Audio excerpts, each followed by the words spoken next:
Is the Red Ajah truly nothing more than a faction of vengeance-driven Aes Sedai, obsessed with hunting and gentling male channelers? For centuries, this has been the prevailing narrative, a stereotype etched into the minds of Westlanders and Tower initiates alike. Novices whisper of red-robed sisters storming villages at dawn, dragging men away to a fate worse than death. Lords and commoners alike view them as rigid, unfeeling enforcers, their Ajah's purpose reduced to a single, fearsome task. But this narrative is a half-truth, a simplification that obscures the Red Ajah's true role in the White Tower and the broader tapestry of the Wheel of Time. To dismiss them as mere hunters is to ignore the strategic genius of their mission, the unwavering dedication to justice that defines their actions, and the silent work that has kept the White Tower intact for generations. This chapter delves into the question that haunts so many who study Aes Sedai politics. What if the Red Ajah's hunt for male channelers is not an end in itself, but a means to a far greater end? A means to uphold the law, preserve the White Tower's authority, and safeguard the world from the chaos that has plagued it since the breaking of the world. To understand the Red Ajah's true mission, we must first confront the stereotype that has overshadowed them for centuries. The origins of this myth are rooted in tragedy, in the cataclysmic events of the Breaking. When Luz, Theron Telamon, and the 100 companions sealed the Dark One's prison, they unknowingly tainted Sedin, the male half of the true source. What followed was a century of madness and destruction as male channelers, driven insane by the taint, unleashed the one power upon the world. Mountains crumbled, rivers changed course, and civilizations were reduced to ash.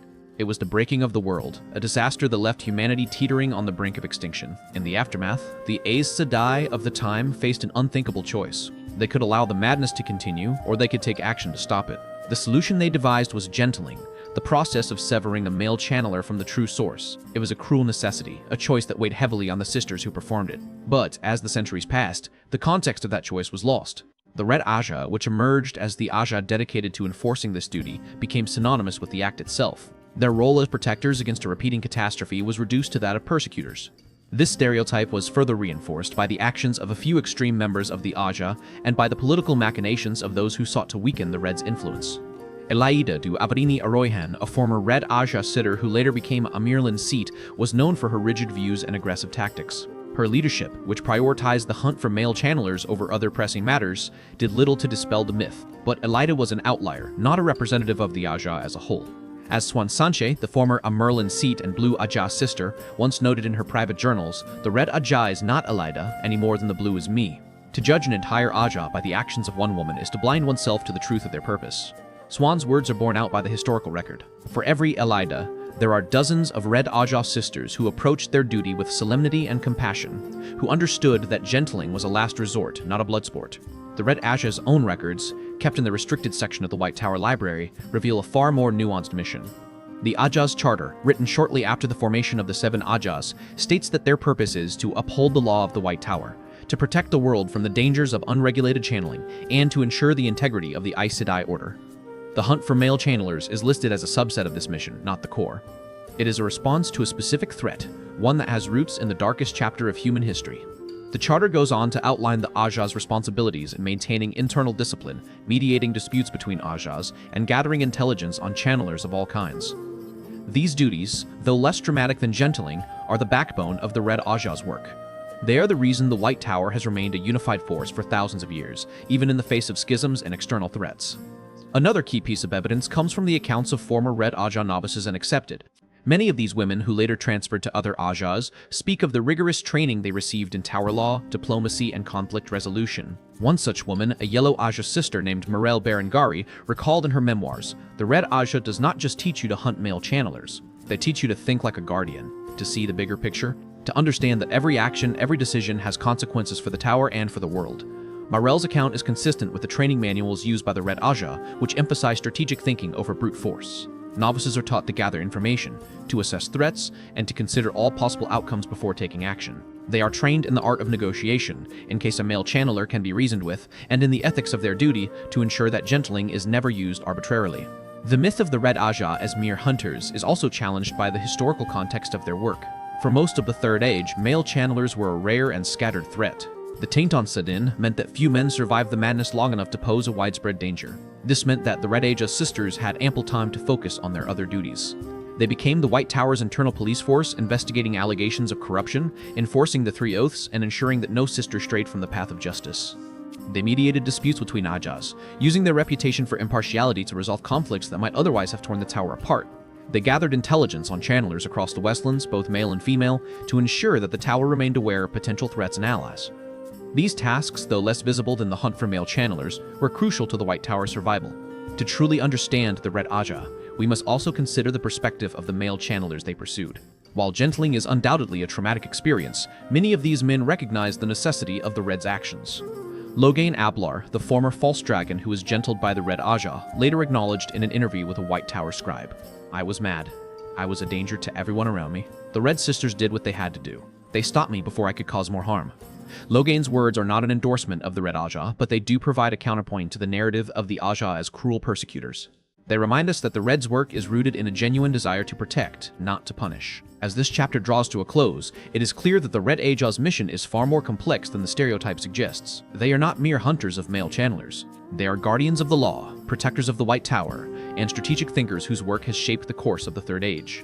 The hunt for male channelers is a part of their mission, yes, but it is a part that must be understood in the context of the breaking, of the taint on Sidon, and of the duty to prevent a repeat of humanity's greatest catastrophe.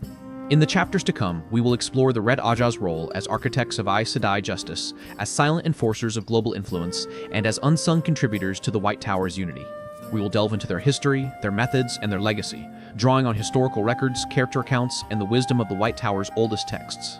By the end, we hope to challenge your perceptions, to invite you to see the Red Ajah not as a faction of vengeance, but as a vital part of the Aes Sedai order, one whose true mission has been hidden in plain sight for centuries.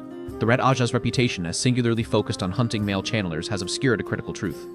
Their work extends far beyond the pursuit of Sidon wielders, weaving through the very fabric of the White Tower's structure and influence. They are a strategic nexus, a faction whose actions are guided by a broader vision of order and stability.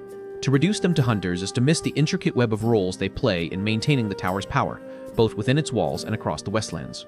This chapter explores the Red Ajah's hidden responsibilities, the organizational roles that have been overlooked for centuries, and how their influence shapes the White Tower's decisions in ways few realize. At the heart of the Red Ajah's strategic role is their control over the White Tower's internal security apparatus. While other Ajahs focus on diplomacy, healing, or knowledge, the Red has taken on the unenviable task of policing the Aes Sedai themselves. This responsibility is enshrined in Tower Law, which grants the Red Ajah the authority to investigate any sister suspected of violating the Three Oaths, engaging in corruption, or threatening the Tower's unity. The Red's internal security force, known as the Adjudicators, operates in relative secrecy, conducting investigations that other Ajahs would be unwilling or unable to pursue. These Adjudicators are trained in forensic magic, interrogation techniques, and the nuances of Tower Law, making them uniquely qualified to root out misconduct. One of the most famous examples of the Red Ajah's internal security work occurred during the scandal of the False Oath in 978 NE. A group of sisters from the Green and Brown Ajahs had discovered a way to circumvent the Three Oaths using a forbidden weave, allowing them to lie and manipulate without detection. They used this power to gain influence in the tower, sowing discord between Ajahs and enriching themselves through political favors. It was the Red Ajah's Adjudicators who uncovered the plot after months of gathering evidence and interviewing witnesses.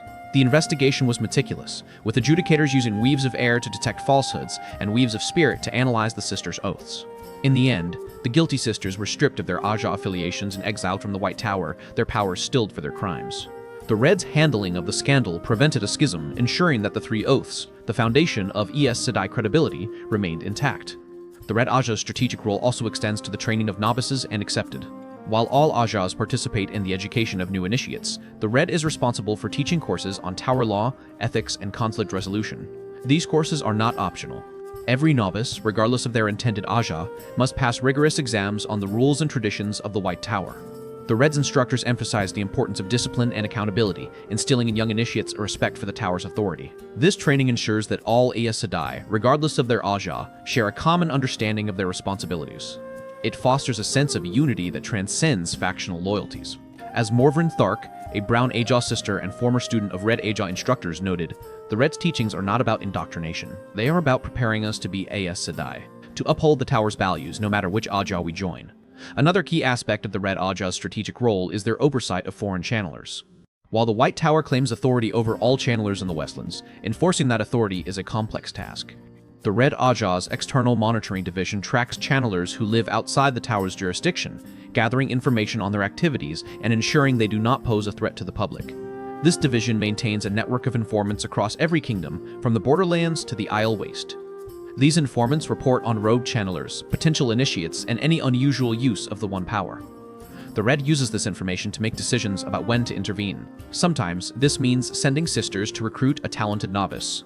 Other times, it means gentling a male channeler who has gone mad. But more often than not, it means simply keeping watch, ensuring that channelers across the Westlands adhere to the unwritten rules that keep the peace. The Red Ajah's strategic influence is also evident in their role as advisors to the Amarlin seat. Throughout history, Red Ajah sisters have served as trusted counselors to countless Amarlins, offering expertise on matters of law, security, and internal politics. Their advice is highly valued because of their reputation for impartiality. Unlike the Blue Ajah, which is known for its advocacy of specific causes, or the Green Ajah, which is focused on preparing for Tarmon Gaidon, the Red Ajah has no vested interest in particular policies or outcomes. Their only loyalty is to the White Tower itself. This impartiality makes them ideal advisors, as they can offer objective assessments of a situation without being swayed by factional politics. For example, during the reign of Amarlin Seat Tumra Aspenia in the early 970s, Red Ajah advisors played a key role in negotiating a peace treaty between Andor and Kerheen. They used their knowledge of Tower law and their understanding of both kingdoms' political climates to craft a treaty that was fair to both sides, while also protecting the White Tower's interests.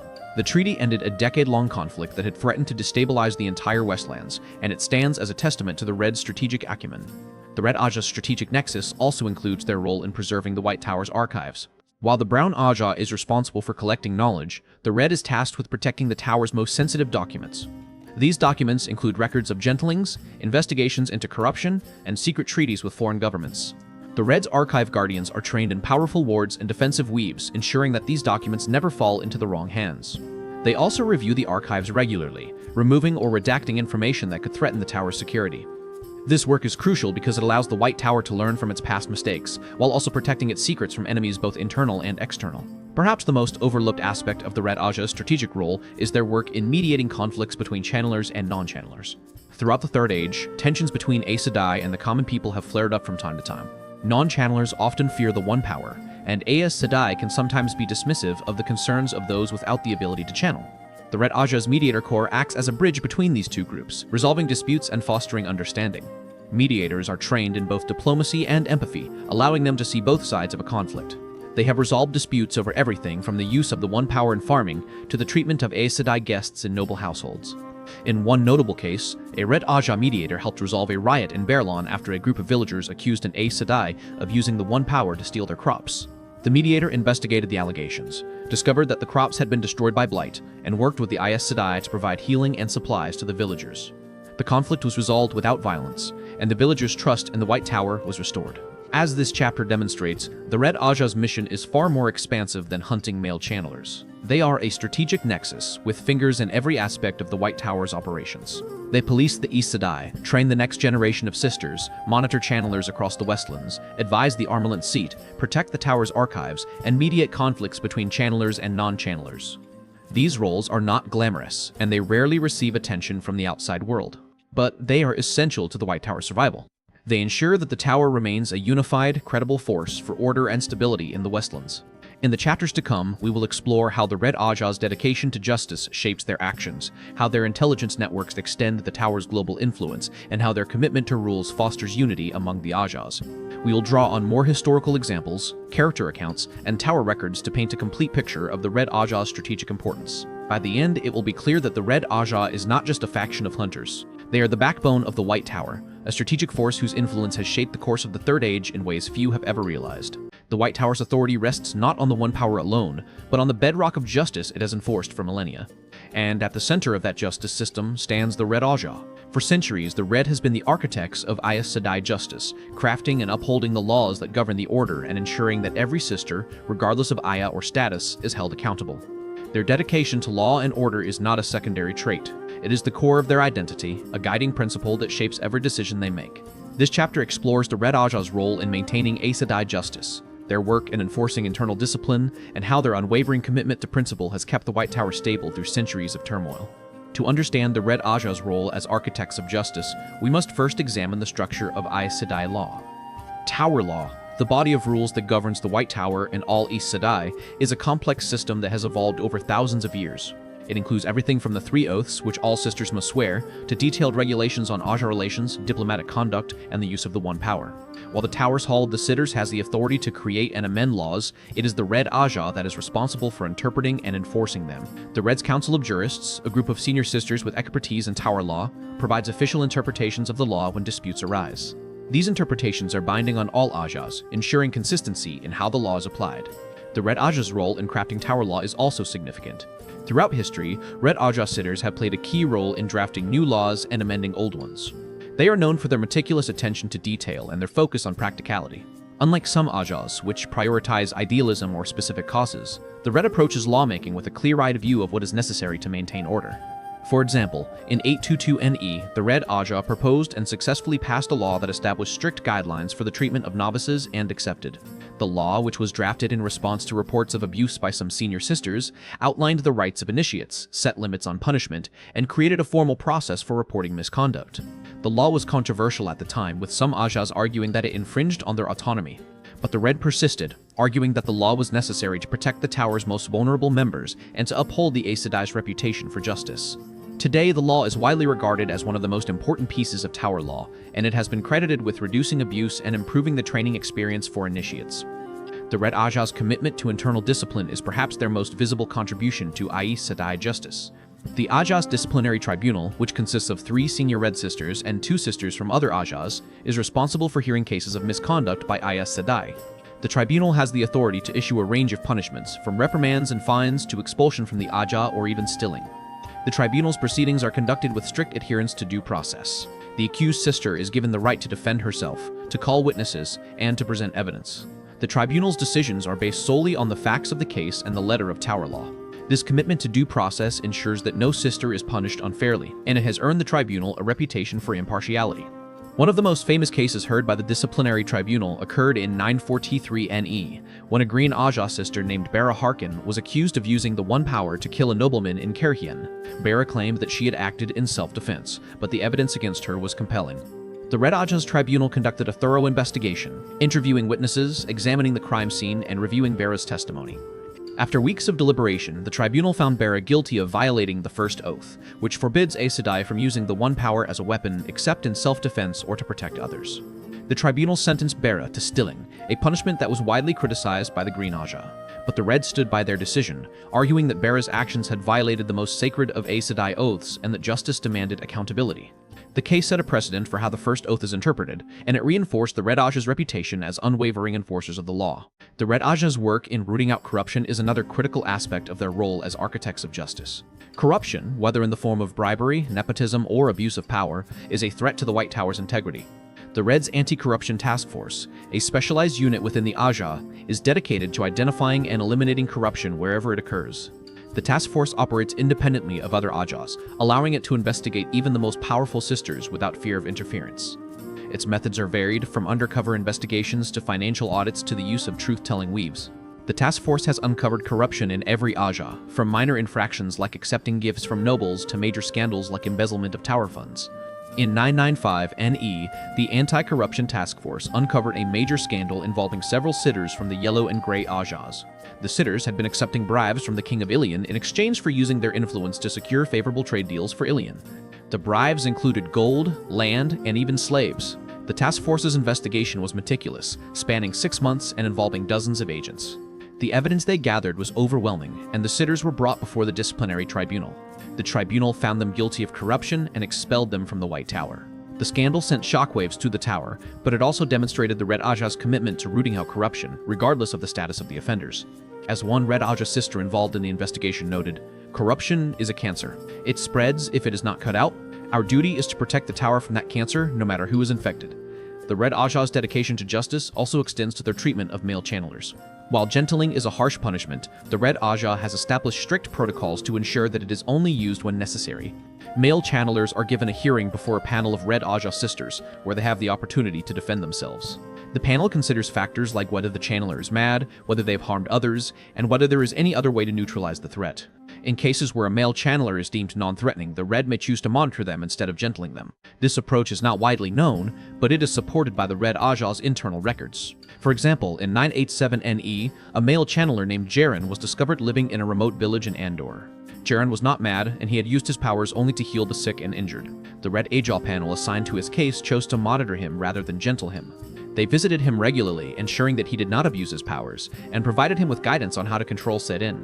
Jaren lived a long and peaceful life, and he never posed a threat to anyone. His case is a testament to the Red Ajah's commitment to justice, even in the most difficult circumstances. The Red Ajah's role as architects of Aes Sedai justice is also evident in their work to promote justice beyond the White Tower's walls. The Ajah's justice ambassadors travel to kingdoms across the Westlands, advising rulers on legal reforms and helping to establish fair legal systems. These ambassadors are experts in both tower law and the local laws of the kingdoms they visit. They work with rulers to draft laws that are fair, equitable, and consistent with Aes Sedai principles. In Andor, for example, Red Ajah justice ambassadors played a key role in reforming the kingdom's criminal justice system in the 960s NE. They helped to establish a system of trial by jury, eliminated cruel and unusual punishments, and created a formal appeals process.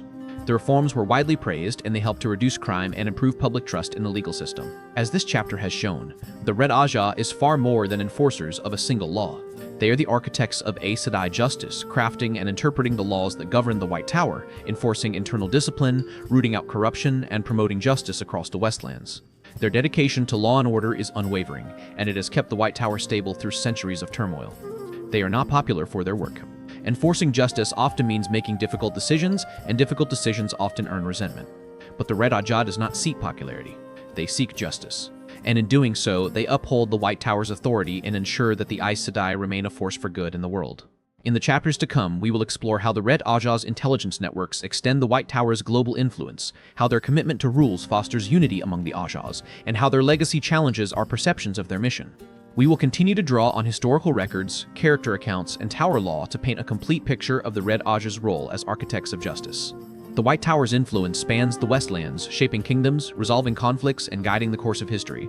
Much of this influence is attributed to the Blue Ajah's diplomacy, the Green Ajah's military prowess, or the Grey Ajah's mediation skills. But there is another force at work, a silent enforcer that ensures the White Tower's authority is respected across every land. That force is the Red Ajah. Through their meticulous data gathering, their extensive intelligence networks, and their subtle manipulation of events, the Red Ajah maintains the White Tower's global influence without fanfare or recognition. This chapter explores the Red Ajah's role as silent enforcers, how their intelligence operations shape foreign policy, and the behind-the-scenes actions that have prevented crises and upheld Aes Sedai authority for centuries. At the heart of the Red Ajah's global influence is their intelligence network, known as the Eyes of the Tower. This network is one of the most extensive and effective in the Westlands, with agents in every kingdom, every major city, and every significant social circle. The Eyes of the Tower are not just spies. They are information gatherers, analysts, and subtle influencers. They collect data on everything from noble succession and military movements to crop yields and public opinion. This data is sent back to the Red Ajah's Intelligence Center in the White Tower, where it is analyzed by a team of senior sisters. The analysis is then used to advise the Amerlin's seat and the Hall of the Sitters on foreign policy decisions. The Eyes of the Tower's methods are varied and sophisticated. Some agents are Aes Sedai sisters, posing as diplomats, healers, or scholars. Others are non-channelers, trusted allies who have been recruited for their loyalty and their ability to blend in. These non-channeler agents are particularly valuable because they can move freely in circles where Aes Sedai might be noticed. They include nobles, merchants, artisans, and even servants. The Red Ajah trains these agents in observation, communication, and discretion. They are taught to notice small details, to read body language, and to gather information without raising suspicion. They communicate with the White Tower using coded messages, hidden compartments, and even weaves of spirit that only Red Ajah sisters can detect. The intelligence gathered by the Eyes of the Tower has shaped some of the most important foreign policy decisions in the Third Age. For example, in 951 NE, the Eyes of the Tower uncovered a plot by the King of Kerhen to invade Andor. The king had secretly been building up his army, forming alliances with minor lords, and stockpiling weapons. The Red Ajah's analysts recognized the threat and presented their findings to the Amerlin seat. The Amerlin, acting on the Red's advice, sent a delegation of Grey Ajah sisters to negotiate with the King of Kerhen. The delegation presented the king with evidence of his plot, and they threatened to use the White Tower's influence to turn his allies against him. Faced with the prospect of defeat, the king abandoned his invasion plans. The crisis was averted, and war between two of the Westland's most powerful kingdoms was prevented. None of the public knew of the Red Ajah's role in the crisis. The credit went to the Grey Ajah's diplomacy, but it was the Red's intelligence that made the diplomacy possible. Another example of the Red Ajah's silent influence is their role in shaping the succession of the Throne of Tyr. In 982 NE, the King of Tyr died without an heir, triggering a power struggle between several noble houses. The Eyes of the Tower reported that one of the claimants, Lord Darlin Cisnera, was secretly a Dark Friend. The Red Ajah's analysts confirmed the report, gathering evidence that Lord Darlin had been meeting with Myrddraal and providing them with information about Tyr's defenses. The Red advised the Amarlin seat to support another claimant, Lady Elenia Sarand, who was known for her loyalty to the White Tower. The Amarlin sent a Blue Ajah sister to Tyr to meet with Lady Elenia, offering the White Tower support in exchange for her promise to uphold Aes Sedai interests. Lady Elenia agreed, and with the White Tower's backing, she was able to secure the throne. Lord Darlin was later exposed as a Dark Friend and executed. The Red Ajah's intelligence had prevented a Dark Friend from ascending to the throne of Tyr, and it had ensured that the White Tower's interests were protected. The Red Ajah's intelligence network also plays a crucial role in monitoring the activities of other channeling groups. The White Tower views any channeling group outside its control as a threat, and the Red is tasked with keeping tabs on these groups. This includes the Aiel Wise Ones, the Seafolk Windfinders, and even the Forsaken. The Eyes of the Tower have agents who infiltrate these groups, gathering information on their practices, their leadership, and their intentions. This information is used to assess the threat posed by each group and to develop strategies to neutralize that threat if necessary. For example, the Red Ajah has long monitored the Aiel Wise Ones, who are known for their powerful channeling abilities and their independence from the White Tower. The Eyes of the Tower have reported on the Wise Ones' training methods, their political influence among the Aiel, and their views on the White Tower. This information has allowed the White Tower to maintain a cautious but respectful relationship with the Aiel, avoiding conflict while ensuring that the Wise Ones do not pose a threat to the Tower's authority. The Red Ajah's silent influence is also evident in their role as crisis managers. When crises arise that threaten the White Tower's authority or the stability of the Westlands, the Red is often the first to respond. They use their intelligence networks to gather information about the crisis, their analytical skills to assess the situation, and their subtle influence to resolve it. One such crisis occurred in 973 NE, when a group of rogue Aes Sedai sisters formed a splinter group called the True Aes Sedai. These sisters rejected the White Tower's authority, claiming that the Tower had become corrupt. They traveled across the Westlands, recruiting followers and spreading anti-Tower propaganda. The Red Ajah's Eyes of the Tower tracked the group's movements, gathering information about their leaders and their plans. The Red then advised the Amarlin seat to take a two-pronged approach. First, the White Tower publicly exposed the group's leaders as frauds, revealing that they had violated the 3 oaths. Second, the Red used their influence to convince the rulers of several kingdoms to ban the group from their lands. The strategy worked. The true Aes Sedai lost their followers, and the group disbanded within a year. The crisis was resolved without violence, and the White Tower's authority was restored. The Red Ajah's intelligence network also plays a key role in protecting the White Tower from external threats. The Eyes of the Tower monitor the activities of Dark Friends, Shadow Spawn, and other enemies of the light. They gather information about their plans, their movements, and their weaknesses. This information is shared with the Green Ajah, which is responsible for preparing for Tarmon Gai'dan, and with the Amarlin seat, who uses it to make decisions about how to respond to threats. For example, in 992 NE, the Eyes of the Tower uncovered a plot by the Forsaken Mesana to infiltrate the White Tower and corrupt the novices. The Red Ajah's analysts confirmed the plot, and they provided detailed information about Mesana's methods and her likely targets. The Amarlin seat, acting on the Red's advice, increased security at the White Tower, assigned guards to protect the novices, and launched a secret investigation to identify Mesana's agents. The plot was foiled, and Mesana was forced to flee the tower.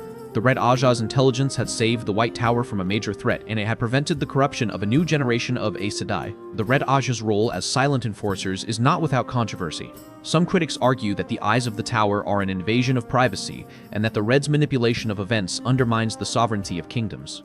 But the Red Ajah defends their actions, arguing that their intelligence network is necessary to protect the White Tower and the Westlands from threats. As one Red Ajah sister noted, "We do not seek power for ourselves. We seek stability. We seek to prevent war, to expose Dark Friends, to protect the innocent. If that means gathering information and influencing events from the shadows, then so be it. The greater good demands it." As this chapter has shown, the Red Ajah's global influence is built on their extensive intelligence network, their analytical skills, and their willingness to act behind the scenes. They are the silent enforcers of the White Tower's authority, shaping foreign policy, preventing crises, and protecting the Westlands from threats. Their work is not glamorous, and it rarely receives recognition, but it is essential to the White Tower's survival and to the stability of the Westlands. The Red Ajah does not seek credit for their actions. They seek results, and in doing so, they ensure that the White Tower remains the most powerful and influential force in the Westlands. In the chapters to come, we will explore the Red Ajah's unsung contributions to the White Tower's unity, their enduring legacy, and how their true mission challenges our perceptions of their role. We will continue to draw on historical records, character accounts, and the experiences of the Eyes of the Tower to paint a complete picture of the Red Ajah's silent influence. The White Tower is a complex institution, home to 7 Ajahs with distinct philosophies, priorities, and methods. For thousands of years, these Ajahs have worked together, sometimes harmoniously, sometimes not, to uphold the Aes Sedai's mission. The unity of the White Tower is not accidental. It is the result of centuries of effort, of compromises made and disputes resolved, and at the center of that effort stands the Red Ajah. The Red's strict adherence to rules and protocols, their role as mediators between Ajahs, and their commitment to the greater good have made them unsung contributors to the White Tower's unity.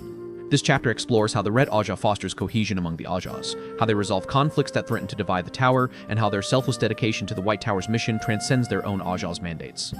The Red Ajah's commitment to rules and protocols is the foundation of their contribution to unification.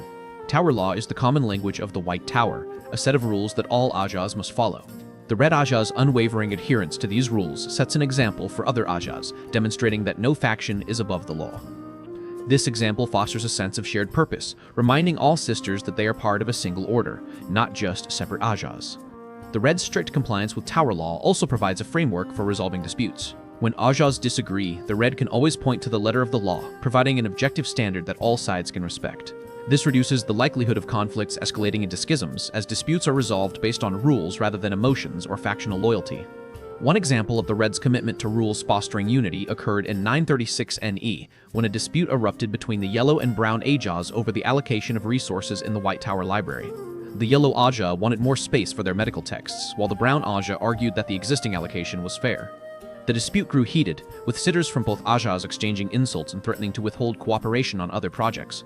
The Red Ajah stepped in, pointing to a provision in Tower law that outlined the proper procedure for resolving resource disputes. The provision stated that disputes over library space should be resolved by a committee of representatives from all Ajahs, with the Red Ajah acting as mediator. The Yellow and Brown Ajahs agreed to follow the procedure, and the committee was formed. After a series of meetings, the committee reached a compromise, allocating additional space to the Yellow Ajah while preserving the Brown's existing holdings. The dispute was resolved peacefully, and the unity of the White Tower was preserved. The Red's adherence to Tower law had provided a path to resolution, and their role as mediator had ensured that both sides felt heard. The Red Ajah's role as mediators between Ajahs is another key contribution to unification. The Red is uniquely positioned to mediate disputes because of their reputation for impartiality. Unlike other Ajahs, which have alliances or rivalries with specific factions, the Red has no vested interest in the outcome of most disputes. Their only loyalty is to the White Tower itself. This impartiality makes them trusted by all Ajahs, as both sides know that the Red will not favor one faction over the other. The Red's mediators are trained in conflict resolution techniques, including active listening, reframing, and problem-solving. They are skilled at helping disputing Ajahs find common ground and reach compromises that benefit the entire Tower. A notable example of the Red's mediation skills occurred in 968 NE, when a schism threatened to split the Green Ajah. A group of younger Green sisters wanted to focus more on training warders for Tarman Gaiden, while the older sisters wanted to maintain the Ajah's traditional focus on diplomacy and conflict resolution. The dispute grew so bitter that some sisters threatened to leave the Green Ajah and form a new faction. The Amerlin seat asked the Red Ajah to mediate the conflict.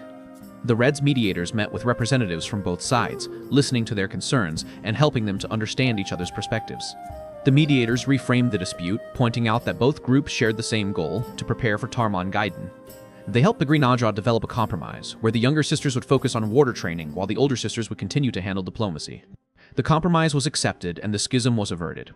The Green Ajah remained unified, and the White Tower was spared the disruption of a new Ajah forming. The Red's mediation had saved the day, demonstrating their ability to resolve even the most divisive conflicts. The Red Ajah's commitment to the greater good is another unsung contribution to unification. The Red's Ajah mandate includes hunting male channelers, enforcing internal discipline, and maintaining intelligence networks. But time and again, the Red has put aside their own priorities to help other Ajahs and to serve the White Tower's broader mission. This willingness to prioritize the greater good over their own Ajah's interests fosters a sense of camaraderie among the Ajahs, reminding all sisters that they are part of something larger than themselves. One example of the Red's commitment to the greater good occurred during the Trolloc raids on the borderlands in 989 NE. The Green Ajah, which is responsible for defending the Westlands from Shadowspawn, was overwhelmed by the number of Trollocs. The Green's warders were outnumbered, and the Ajah sisters were struggling to weave enough defensive weaves to hold back the horde. The Red Ajah, hearing of the crisis, sent dozens of sisters to the borderlands to help. These sisters set aside their usual duties, such as hunting male channelers and investigating corruption, to fight alongside the Green Ajah. They used their weaves of air and fire to attack the Trollocs, their knowledge of strategy to help coordinate the defense, and their healing skills to tend to the wounded. The Red's assistance turned the tide of the battle, and the Trolloc raids were repelled. The Green Ajah was grateful for the Red's help, and the experience strengthened the bond between the two Ajahs. As one Green Ajah sister noted, "We have our differences, but when the shadow comes, we are all Aes Sedai." The Red Ajah reminded us of that. Another example of the Red's commitment to the greater good is their support for the Yellow Ajah during the Great Plague of 975 NE. The plague, which spread across the Westlands, killed thousands of people and overwhelmed the Yellow's healing resources. The Red Ajah sent sisters to help the Yellow care for the sick and dying. These sisters, who were not trained as healers, learned basic healing weaves and worked long hours to treat the infected.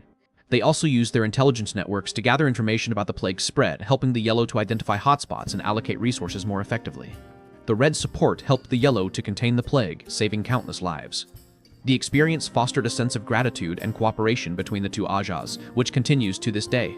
The Red Ajah's unsung contributions to Unification also extend to their role in mentoring sisters from other Ajahs.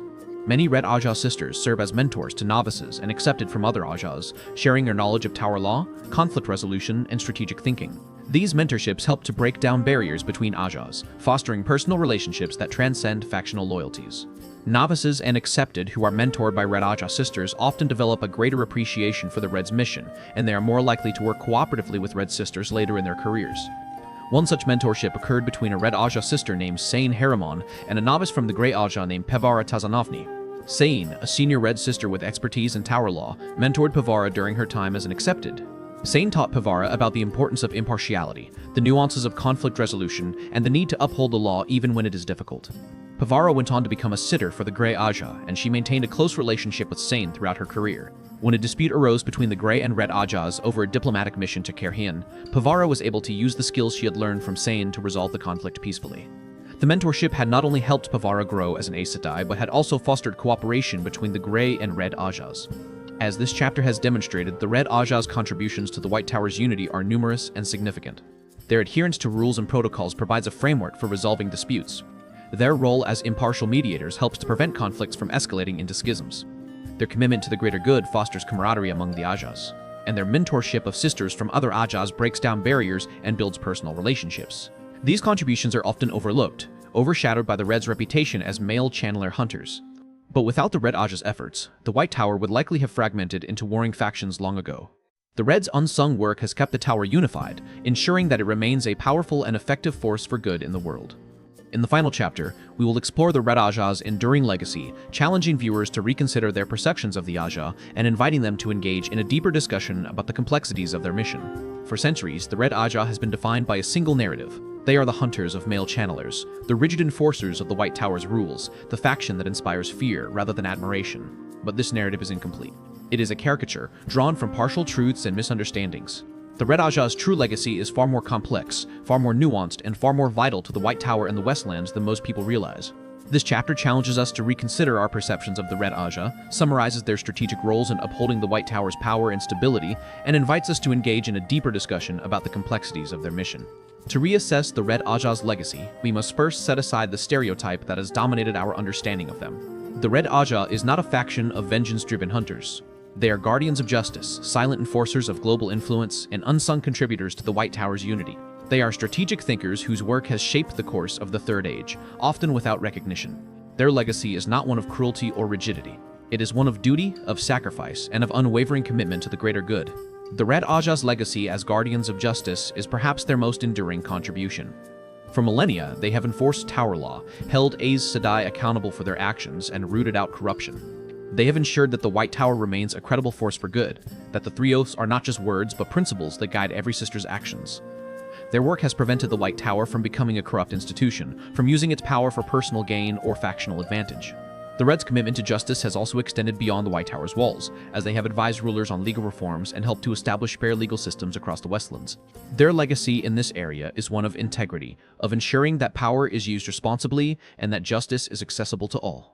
The Red Ajah's legacy as silent enforcers of global influence is another key aspect of their contribution. Through their extensive intelligence network, the Eyes of the Tower, they have gathered information, prevented crises, and shaped foreign policy. They have exposed dark friends, averted wars, and protected the White Tower from external threats. Their work has ensured that the White Tower's authority is respected across the Westlands, that its influence is felt even in the most remote kingdoms. The Red's legacy here is one of stability, of ensuring that the Westlands remains a place of relative peace and order, even in the face of threats from the Shadow and from human conflict. The Red Ajah's legacy as contributors to Unification is perhaps their most unsung achievement. They have mediated disputes between Ajahs, fostered a sense of shared purpose, and put aside their own priorities to help other Ajahs in times of need. They have ensured that the White Tower remains a unified force, that the 7 Ajahs work together for the common good.